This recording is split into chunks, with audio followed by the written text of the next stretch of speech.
Pula ay bila pas mudik hari raya ke Samarinda, takana turun di balik papan. Kan ba mobil pulang toh liwat jalan Bukit Soeharto. Jalan yang ini liuk-liuk hibak tikungan tajam ya bana sirkuit Argun di Sapanyol. Bila liwat situ, apalagi mun supirnya laju membawa AC ba mati, lelongkang betutup, duduk paling buncu di belakang. Musti sudah rasa tapuranyak paparutan. Langsung situ saya ini parut rasa sama Ibram. Ulun kan kada tapi panahanan bawa mobil.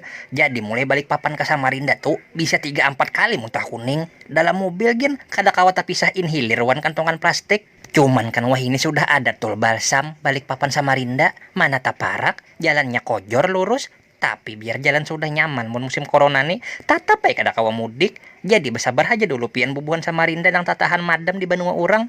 Kada papa tahun ini kada terasani sembahyang id di masjid Islamik. Kada papa bayar zakat fitrah di parantauan. Kada papa kada kawan namui ulun nukar kuota di AirSel Sampaja. Kada papa talambat mailangi ajar isnyur. Mbah yo daripada kana corona.